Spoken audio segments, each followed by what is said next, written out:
যারা বাধ্যতামূলকভাবে বা ইচ্ছাকৃতভাবে বিদেশে যান তারা কিন্তু সবার প্রথমেই তিনটা জিনিস কাজ করবেন।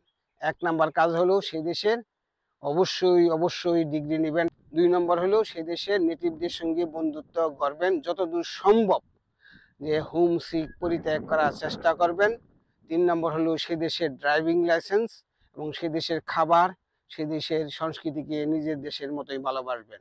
যতদূর সম্ভব হোম সিকে অ্যাভয়েড করবেন। যারা শিক্ষিত সচেতন মানুষ তারা অনেকেই অ্যাভয়েড করতে পারে, বিশেষ করে মধ্যপ্রাচ্যে এবং মালয়েশিয়া এবং সিঙ্গাপুরে যারা যান তারা তো অধিকাংশ ক্ষেত্রেই প্রবাসী শ্রমিক, যারা সাধারণত উচ্চ শিক্ষিত হয় না, কম শিক্ষিত মানুষ, যার ফলশ্রুতিতে তাদের হোমসিক বেশি। তারা নিজেদের আবেগকে বুঝতে পারে না, আবেগকে কন্ট্রোল করতে পারে না। সেটা ধর্মের কারণে, সংস্কৃতির কারণে, জীবনযাপনের কারণে, অর্থনৈতিক কারণে হয়ে থাকে। তার ফলশ্রুতিতে তারা এক ধরনের সেপারেশনে থাকে। অনেক দিন থাকার পরেও, বিশেষ করে নন ইংলিশ স্পিকিং কান্ট্রি, এসব দেশ এখনো গ্লোবাল হয় নাই।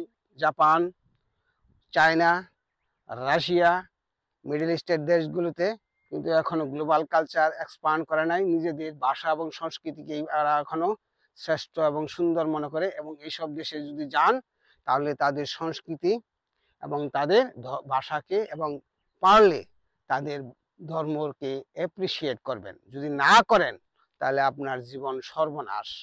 আপনি থাকবেন সেই দেশে, সে দেশে খাবার খাবেন না। আপনি থাকবেন সেই দেশে, সে দেশের মানুষকে ভালোবাসবেন না। সে দেশের সংস্কৃতি, ধর্ম, পোশাককে ভালোবাসবেন না। এই ধরনের জীবন কিন্তু নরকীয় জীবন।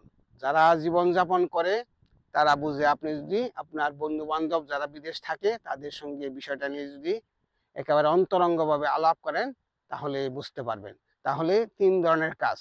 যারা বাধ্যতামূলকভাবে বিদেশে যান তারা ৩টা কাজ করবেন। একটা হলো সেই দেশে একটা ব্যাংক অ্যাকাউন্ট করবেন, সেই দেশের একটা ভোকেশনাল ডিগ্রি নেবেন এবং সেই দেশের ভাষা, সংস্কৃতি, খাবারকে গ্রহণ করবেন। যদি একেবারে এই দেশ, যে দেশে চলে যাবেন সেই দেশে যদি চলে যান সেই দেশেই সম্পদ করার চেষ্টা করবেন এবং একটা সুন্দর একটা বাড়ি কিনে ফেললে, বাড়ি, গাড়ি এবং নারী যদি করতে পারেন আমার মতো, তাহলে আপনার সেটেল হয়ে গেলেন। আপনার জীবন সুখী সুন্দর হয়ে যাবে। আপনার অর্থ থাকুক বা না থাকুক, অন্ততপক্ষে বাড়ি ভাড়া চিন্তা করতে হবে না, সামাজিক অবস্থানের কথা চিন্তা করতে হবে না, এবং সে দেশে ডিগ্রি এবং সে দেশে যদি আপনার লেখাপড়া থাকে তাহলে চাকরিরও চিন্তা করতে হবে না।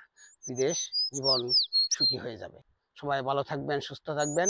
সবার প্রবাস জীবন সুখময় হোক, সবার প্রবাস যাত্রা নিরাপদ হোক। সবাই যে দেশে আছেন সেই দেশেই সুখে থাকবেন, সেই কামনায় রইল।